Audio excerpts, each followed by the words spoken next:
Have you done in close games? Oh, you're 0-5. Games tied by 7 points or less. Have you done against good teams? Oh, you're now 0-6 against teams with a winning record. You're a front-running team that has clearly, there's going to be a narrative today. Maybe the Cowboys aren't that talented. That's wrong. It's wrong. That maybe we just, you know how I know they're talented? They have the 10th ranked defense and the #1 offense in football. The #1 offense last year was Kansas City. They had the #1 seed. 2 years ago was New England. They had the #1 seed. 3 years ago was New Orleans. They went 7-9, but they had the 29th ranked defense to go along with it. 4 years ago, the #1 offense was Arizona. They went 13-3. If you have the #1 offense, unless you just have an abysmal defense, Cowboys got 10th ranked defense, you are an excellent team. Unless you can't win close games, you can't make plays in the critical moments, and you constantly get out-schemed by your opponent. Check, check, check. If coaching matters in the NFL, Danny, which I would argue it matters more in the NFL than any of the other major sports as far as head coaching advantages, the Cowboys are at a major disadvantage. Every week they continue with Jason Garrett. What would your option be, though? Are you going to elevate Rod Marinelli? Are you going to elevate Kellen Moore, John Kitna, like somebody from that staff? I think I'd elevate Chris Richard, to be totally honest, and let Marinelli, let the coordinator stay and elevate Chris Richard. All right, so if that's the option there, it's not a bad option, but is that the difference maker? And you never know until you do it. I think one of two things need to happen.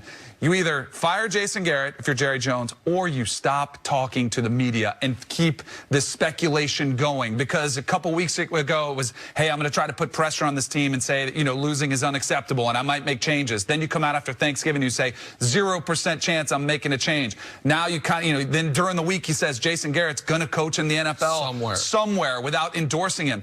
Jerry Jones is a part of this problem, too. That's something that doesn't get talked about enough. It is dysfunctional the way he runs this organization, the way he gets involved in a lot of the decision-making, the way he holds press conferences after every single game and gives us all stuff to talk about and adds additional pressure to this team, who clearly is not handling it well right now. So one of those two things are going to happen. I don't think either of them do, though, because what's the point of this game? Is that really going to be the difference if you get rid of Jason Garrett? Is that going to put you over the hump? No, Probably his contract's done. Just let it play out. It'll be easy for you. If you're Jerry, you'll be an easy decision to make. That's where I think he's fallen back on. And what happens if? What happens if they do win the NFC East and all this talent puts it together? But then I want a different coach in place. If you want that to happen, what if they are able to fight through it? We've seen other teams struggle at times. If they are able to fight through it, go ahead. No, I was going to say at minimum. So here's the thing. I don't think it's if you're NFC East, you're keeping, you know, because that's the worst division in the history of football. I don't think it's if you win a playoff game. I think you have to go to the NFC Championship game to keep Jason Garrett, and then it's there for you. And if he does, drawing dead for. No, and my point is because of the talent. If all of a sudden they had an infusion of a great head coach, and I'm not saying we have no idea if Chris Richard would even be an average head coach, but I know what Jason Garrett is. At this point, I would take the unknown over the known because what I'm about to show you is unacceptable. The Cowboys points scored, points allowed, yards forced, yards allowed, compared to, I'll just tell you that team is in a moment. They've scored more points. They've allowed fewer points. They have 1,000 more yards on the season. They've allowed fewer yards. Who's the other team? Show me, please. The 10-2 Seattle Seahawks.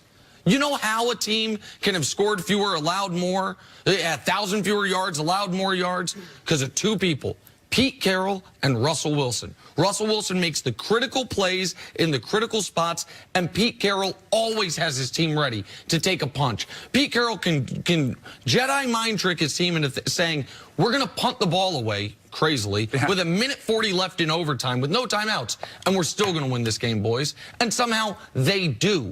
Like, you can't acquire Russell Wilson, but you can change the head coach to hope to find your Pete Carroll. Well, you were a player. You were in locker rooms. Would a coaching change like this, is this something that can actually galvanize a team? I mean, this is a very talented team that seems like they are fractured right now in the locker room. They absolutely are. They are the opposite. An unknown commodity and a new head coach for the first time. Could that actually galvanize a team? It could. It could. I mean, sometimes there's a sense of urgency that needs to be, you know, a change needs to be made to spur something different. The problem is, I think that only adds to the panic level. You mentioned the Seahawks. They are the definition of a clutch football team, and right now the Cowboys are the antithesis of that. Like, I don't even know what the word is for anti-clutch, but they cannot get it done when it matters the most. They're great First quarter, opening drives, they have a scripted set of plays. They go right down the field. And they haven't even been great with that. That's only the last 2 weeks they've been able to score first.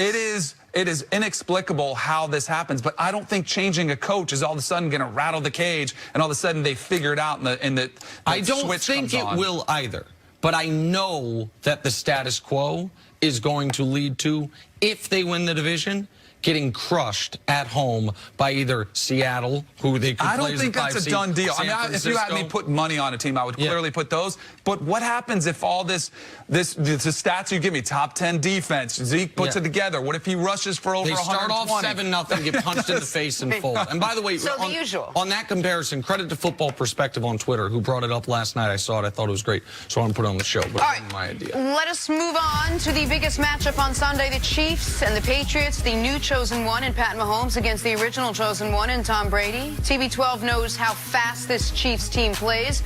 Mahomes knows you can't make mistakes against Brady and Belichick. I know that Nick will have an opinion on this one. So, Nick, take it away. Who wins this game on Sunday, Patriots or Chiefs? This is the first time in at least 5 years that I would be legitimately surprised if the Patriots win a home game.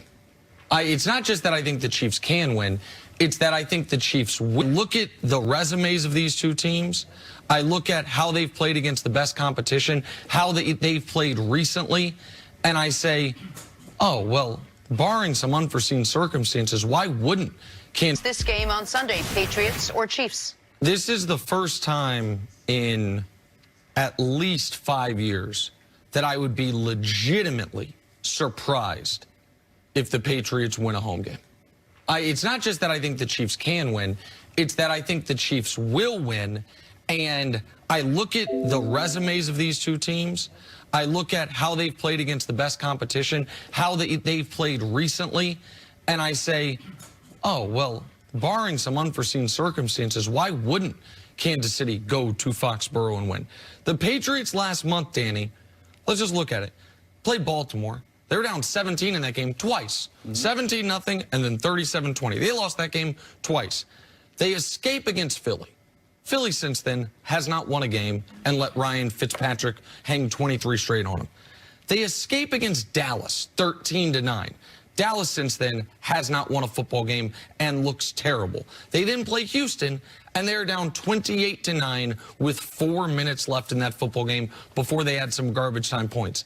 Kansas City, on the other hand, this year, they are, to me, wildly undervalued because you look at the record compared to last season, which, by the way, might end up being the same thing, 12-4, 12-4. Kansas City's played one bad game all year. The game against Indianapolis on Sunday Night Football, where they just, the offense was a no-show the entirety of the game. They have two, what I would consider great wins, beating Baltimore and then beating Minnesota with their backup quarterback. And they also were tied with Green Bay in the fourth quarter with their backup quarterback. The Chiefs are a team that, while they have had some really, really bad game management moments late in games, which might be par for the course for an Andy Reid team, they have shown the ability to beat the best teams in football. The Patriots have absolutely not. All right, I've made this mistake that you are making right now. Before in my life, I have doubted the Patriots late in December or last year in the playoffs. Said, man, this team looks like just left for dead. Like they don't have anything left in the tank. I've made that mistake as well. And I'm not making it again until Brady and Belichick decide to ride off in the sunset. The Patriots' problems, as much as Brady's play has been critiqued, and it has not been very good this year, it's because they're relying on him too much. They are passing the football 60% of the time.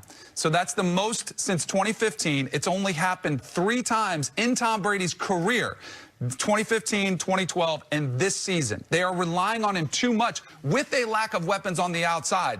They do not have a 100-yard rusher this season. Guess where the Chiefs' weakness is? Rushing defense. They are 30th in the NFL. I think the Patriots will give Tony Michel a healthy dose. I think they'll get back on track. I think they'll play a little bit of the keep-away game that we saw earlier this season. The Colts had success with it. Remember, they go in and they start running the football. They hold the ball for 40 minutes almost of the game. I think the Patriots are going to go to that, which actually maybe will help the Patriots that they figure out they've been relying on Tom Brady too much. He's 42 years old. You can't keep going to him and keep going to the well, or else you're going to get exposed, which they have been to this point. But like the Patriots do, they figure things out. And I think that's something they're going to figure out, and it's going to happen this weekend. So here's the other concern, though, for New England, because I'm not going to sit here and argue the Chiefs' run defense is anything other than awful. It was awful last year. It's been awful this year. The overall defense has been better this year, especially when Chris Jones has been healthy, but that's because of getting to the quarterback or forcing turnovers, pass defense, not because of the ability to stop the run. The other problem for New England, though, is what they had hung their hat on for 2 months was the most dominant pass defense the league had ever seen through 8 games. That's what it was through the first 7-8 weeks of the season. 1 touchdown allowed, 18 interceptions. A quarterback rating allowed of 35 when you get a 39 for spiking the football. Like, they were absolutely perfect in pass defense. Since they have started, it started with Baker, then Lamar, then Wentz, then Dak, then Deshaun. Baker's not playing well this year, but 5 legitimate NFL starting quarterbacks. Since then, 7 touchdowns, 2 interceptions, a 91 rating allowed. Still doing better than most do against that caliber of quarterbacks, but not the dominant force they were. Mahomes is better than all those guys, even though Lamar's the MVP this year. And the Chiefs have more speed than all those teams. Do you think the Patriots can hold the Chiefs under 24? I don't.